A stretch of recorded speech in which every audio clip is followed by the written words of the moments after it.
Hi, I'm Dwayne Caldwell. Welcome to Interlocking 101. What is interlocking? Simply put, interlocking is when one print of a movie is run simultaneously between two or more projectors. Since there are many different ways of performing an interlock, and no two booths are alike, rather than concentrate on how to set up an interlock, we will be demonstrating how one works. In this case, we will be interlocking a single print from projector number 8 to 9. The long way. Yes, that's right. We will be sending this entire print through all 16 projectors of this theater complex, beginning with projector number 8, then going to 7, 6, 5, 4, 3, 2, 1, 16, 15, 14, 13, 12, 11, 10, and then finally coming to theater number 9. With only seconds left until the program start time, let's go to the status panels.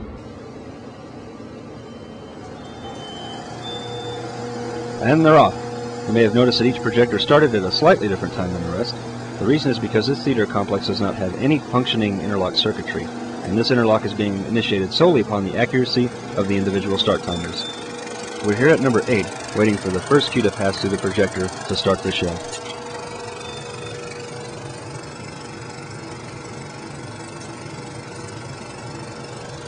Although the igniter did not strike the lamp quite fast enough, the show is now officially running in the first of 16 auditoriums. We head now to number 7, where I am awaiting the next start. Due to the incredible amount of leader that is associated with this length of an interlock, allowing all 16 xenons to ignite with the motors would have been disastrous to the electric dowsers. To save the dowsers, I am manually turning on each power supply as the first trailer nears each projector. You can see here where the film enters the payout side of the platter, makes its way through the projector and through the take-up side of the platter, heading back up to the interlock rollers on the ceiling. You will notice there are no accumulator rollers of any sort on the ceiling. For this demonstration, we are disengaging the top deck of each platter and utilizing the take-up arm as an accumulator. This only provides an absolute maximum of 2 seconds error in either direction. Due to the use of this incredibly strong Kodak vision leader, if one of the start times had been more than 2 seconds out of sync with the rest, certain disaster would have resulted at the start of the interlock. We now pass projectors number 6 and 5 and are headed back towards number 4, 3, and 2, which are located on the right. This entire shot, as you can see, is being photographed handheld with no editing whatsoever for the disbelievers that one print of a movie can actually be projected simultaneously through this many projectors. In the interest of time, this shot is being performed as quickly as possible, and we apologize for the shaky camera movements. Stills of this demonstration are available for more scrutinizing viewing in the Projection Picture Warehouse on the FilmTech website.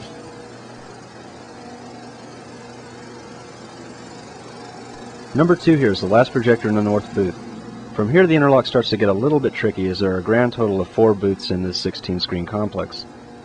As the film navigates this corner, it must travel down this lengthy hallway through a doorway to reach a temporarily set up makeup table in the upstairs lobby. This makeup table performs the necessary twist to route the film into the second booth, which houses projector number 1.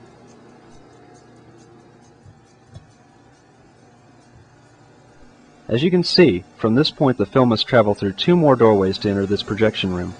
Here you can view another status panel. As of this point, the film is only playing in auditoriums number 7 and 8, as can be seen by the solid green lights. Normally only 2 interlock rollers are utilized per projector, but in this particular instance the use of 4 rollers was absolutely necessary. Alignment of these makeup tables is critical due to the top of the door frame versus the half wall, which could cause significant film damage if not aligned properly.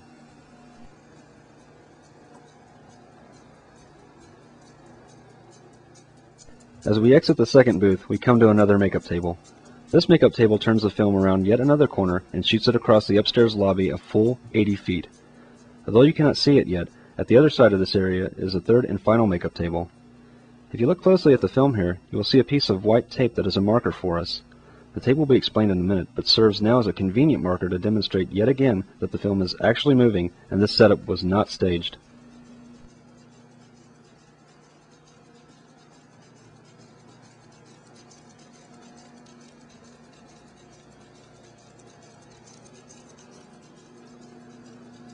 As the film travels through this third makeup table, it is directed into the third booth, which houses projector number 16. Here we can view another status panel showing that the film is now on screen in auditoriums number 8, 7, 6, and 5. This booth is a mirror image of the last booth, except for the difficulty in threading the 2 interlock rollers that feed the film into and out of the platter. To understand, look at the half wall on the left side of the stairway here. The only way to reach those two rollers is for a projectionist with a death wish to stand at the end of this half wall and stretch outward over the drop in order to place the film into the rollers on the ceiling. We now arrive back at the third makeup table where additional rollers will redirect the film into the fourth booth. Earlier it was mentioned that this theater has no functioning interlock circuitry. This is due to the fact that only select pairs of projectors were hardwired together during the initial installation of this theater complex. Later the CA-Link computer software program was added, but due to the existing wiring in this booth, the computerized interlock control does not work. Although the status panels demonstrated that each projector started at slightly different times, this close-up shot of the interlock screen, which does not display any links, provides further proof that the CA-Link is not being used to drive this interlock. Here the film runs through number 15 and starts making its way through the fourth booth, counting down to its final resting place on the left, number 9.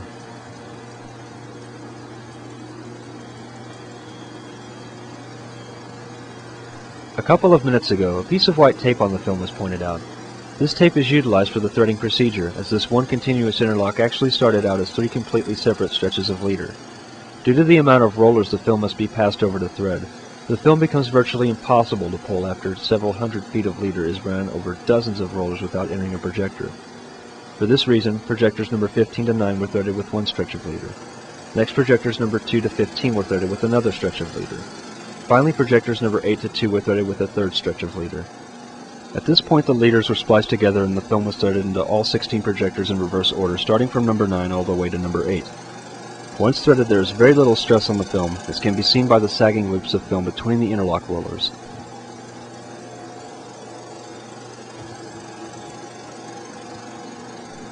A total of 2,200 feet of threading leader was required to join all 16 projectors together, and the film must pass more than 200 rollers to reach from one end to the other.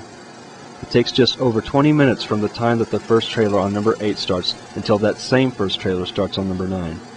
The interlock took approximately 45 minutes to fully thread all 16 machines, and requires 150 feet of additional tail leader to protect the end of the credits. The entire system was designed and set up by Brad Miller over a period of a little over 4 hours.